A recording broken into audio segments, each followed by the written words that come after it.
நேற்றைய தினம் அதுவும் முக்கியமாக பேசப்படுகின்றது. மக்கள் குரலினூடாக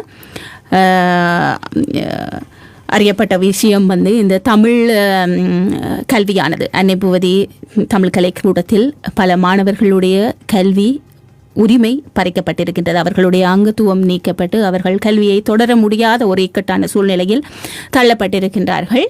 ஆகவே அந்த பிள்ளைகளுக்கான கல்வியை எவ்வளவு காலத்துக்கு அந்த பிள்ளைகள் இந்த கல்வியை இழந்து செல்ல முடியும், தொடர முடியாது இல்லையா? கல்வி என்பது மிகவும் முக்கியம். அதுவும் இந்த புலம்பெயர் தேசத்தில் தமிழை தொடர்வதற்கு ஆர்வத்தோடு வருகின்ற பிள்ளைகளினுடைய கல்வி பறிக்கப்பட்டது மிகவும் ஒரு அநியாயமான ஒரு நிலையாகத்தான் நாங்கள் பார்க்கின்றோம். ஆகவே இந்த பிள்ளைகளுக்கான ஒரு இடைக்கால கல்வி முறையை அமைத்திருப்பதாக இந்த மக்கள் குரலினூடாக நாங்கள் அறிந்திருந்தோம். அது பற்றி முக்கியமாக கதைக்கிறது தான் உங்களை அழைத்திருந்தோம்.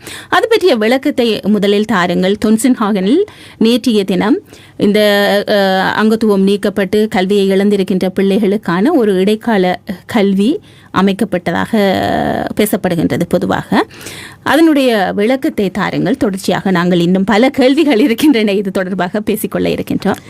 வணக்கம் ஜெயமிலா. இந்த வாய்ப்பை எனக்கு இன்று ஏற்படுத்தி கொடுத்த உங்களுக்கும் தமிழ் முரசம் நிர்வாகத்திற்கும் என்னுடைய நன்றிகள். இதிலே அன்னை பூவதி தமிழ் கலைக்கூட கட்டமைப்பில் இருந்து அங்கத்துவம் பறிக்கப்பட்ட பிள்ளைகள் இப்பொழுது 23 பிள்ளைகள். ஆனால் கடந்த காலங்களிலும் பல்வேறு வளாகங்களிலும், குறிப்பாக ஓலசுன் வளாகம், லாரன்ஸ் குக் வளாகம் 2 வளாகங்களிலும் எனக்கு நினைவிருக்கிற வரை இப்படி பல பிள்ளைகளுக்கு அங்கத்துவம் பறிக்கப்பட்டிருக்கிறது. அந்த நேரம் அது பெரிய விடயமாக பேசப்படாமல் இருந்ததற்கு வேறு வேறு புறச்சூழல்கள் இருந்திருக்கலாம். பெற்றோர்கள் நிச்சயமாக அதற்கு போராடி இருப்பார். ஆனால் ஒரு சமூக பிரச்சனையாக அது உருவப்படுத்தப்படாமல் போனதற்கான புறச்சூழல்கள் இருந்திருக்கலாம். அதை பற்றி நாங்கள் இப்பொழுது பேசி பிரயோசனம் இல்லை. இருந்தாலும் ஒரு சமூகமாக அதற்கான கூட்டு பொறுப்பை நாங்களும் ஏற்றுக்கொள்ள வேண்டும் என்று நான் கடந்த முறையும் சொல்லியிருந்தேன். ஆனால் இப்பொழுது இந்த கடந்த பிப்ரவரி மாதம் ரொம்மன் வளாகத்தைச் சேர்ந்த 23 பிள்ளைகளுடைய அங்கத்துவம் எந்த விதமான காரணங்களையும் இல்லாமல் பறிக்கப்பட்டிருக்கிறது. பெற்றோருக்கும் நிர்வாகத்திற்கும் இடையிலே சில விடயங்கள் இருக்கின்றன. அதாவது நிர்வாகங்கள் ஜனநாயக ரீதியிலாக அல்லாமல் தனி மனித சர்வாதிகார தோரணையோடு விடயங்களை கையாள முற்பட்டதுதான் இங்கே இருக்கக்கூடிய விடயம். இது கடந்த 15 வருடங்களாக இந்த நடைமுறை புரியோடி போயிருக்கிறது. அன்னை தலைமை நிர்வாகத்திலும் ரொம்மன் வளாகம் உட்பட இவ்வாறான பிரச்சனைகள் இருக்கக்கூடிய வேறும் வளாகங்களிலே இந்த பிரச்சனை தொடர்ந்து கொண்டே இருக்கிறது.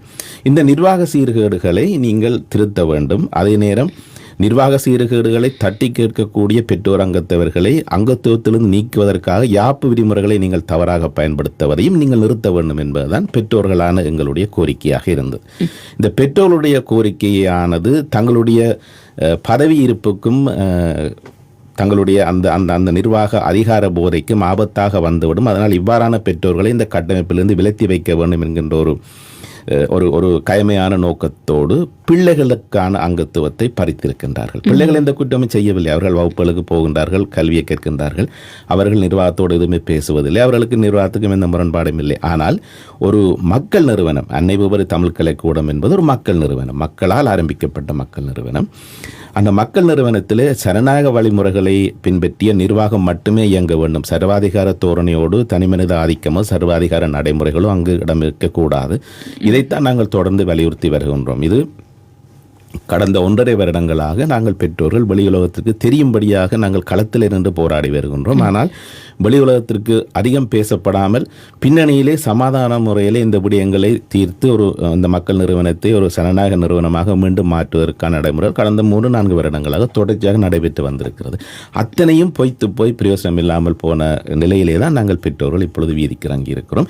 இந்த பெற்றோர்களை பழி வாங்குவதற்காக அந்த பிள்ளைகளுடைய அங்கத்துவத்தை நீக்கி அவருடைய கல்வி மறுக்கப்பட்டிருப்பதான் இப்போ நடந்திருக்கக்கூடிய விடயம். மற்ற நீங்கள் கேட்ட விடயம், நேற்றைய தினம் இந்த அங்கத்துவம் நீக்கப்பட்ட பிள்ளைகளுக்கு கல்வி மறுக்கப்பட்டிருக்கிறது. அவர்கள் தொடர்ந்தும் தமிழ் மொழி கல்வியையோ அல்லது அவர்கள் தொடர்ந்து கற்றுக்கொண்டு வந்த கலை பாடங்களையோ வளாகங்களுக்குள் சென்று கற்க முடியாத சூழ்நிலை தோன்றி இருக்கிறது. இது தவிரவும் இந்த பிள்ளைகளுடைய அங்கத்துவம் பறிக்கப்பட்டது அநியாயமானது என்று சொல்லி அந்த பிள்ளைகளுக்கான அங்கத்துவம் எந்த நிபந்தனையும் இல்லாமல் மீள வழங்கப்பட வேண்டும் என்கின்ற அந்த நீதி போராட்டத்திலே இந்த பிள்ளைகளுக்கு ஆதரவாக வேறும் பிள்ளைகள், அவர்கள் அங்கத்துவம் நீக்கம் செய்யப்படவில்லை, இருந்தாலும் அவர்கள் ஒரு தார்மீக ரீதியான ஆதரவை தங்களுடைய வகுப்பு மாணவர்களுக்கு கொடுக்க வேண்டும் என்பதற்காக அந்த பிள்ளைகளும் வகுப்புகளை புறக்கணித்து போராட்டத்திலே தொடர்ந்து ஈடுபட்டு கொண்டு வருகின்றார்கள். பெற்றோர்களும் துணை நிற்கின்றார்கள். அப்போ இந்த பிள்ளைகளுக்கும் அங்குத்துவ நீக்கப்பட்ட பிள்ளைகளுக்குமான அந்த கல்வி என்பது மொழிக்கல்வியும் கலைப்பாடங்களும் இடையிலே நின்று விட்டன. 5-6வது வாரமாக தடைப்பட்டிருக்கிறது. அப்ப இப்படியே பிள்ளைகளை நாங்கள் விட்டுவிடக்கூடாது. எங்களுடைய அடுத்த சமுதாயத்திற்கு எங்களுடைய மொழியையும் எங்களுடைய கலை பண்பாடையும் கடத்த வேண்டிய தேவை இருக்கிறது. அதனால் எல்லோருமே சேர்ந்து ஒரு முடிவுக்கு வந்தோம். தற்காலிகமாக நான் மீண்டும் அழுத்தி சொல்லுகிறேன், இது தனியான பாடசாலை அல்ல. இது தற்காலிகமாக இந்த கல்வி மறுக்கப்பட்டிருக்கக்கூடிய பிள்ளைகளுக்கு, அவர்களுக்கு ஆதரவாக வகுப்புகளை புறக்கணித்து போராட்டம் செய்கின்ற பிள்ளைகளுக்குமான தற்காலிக ஏற்பாடு. ஆனாலும் இது இந்த பிள்ளைகளுக்கான தற்காலிக ஏற்பாடாக இருந்தாலும் இன்னும் ஒரு விடயத்தை நான் அதில் சொல்லுகின்றேன். ஏதோ ஒரு காரணத்தால் இந்த அன்னை பெறுவது நிறுவனம் மீது அதிருப்தி கொண்டு இந்த நிறுவனத்திலே கல்வி கற்பதை தவிர்த்து வந்திருக்கக்கூடிய பிள்ளைகளுக்கும் இந்த தற்காலிக கல்வி முறை என்பது பயனளிக்கும். அவர்களும் இணைந்து கொள்ளலாம். நாங்கள் ஒரு தற்காலிக கல்வி ஏற்பாடு செய்திருக்கிறோம்.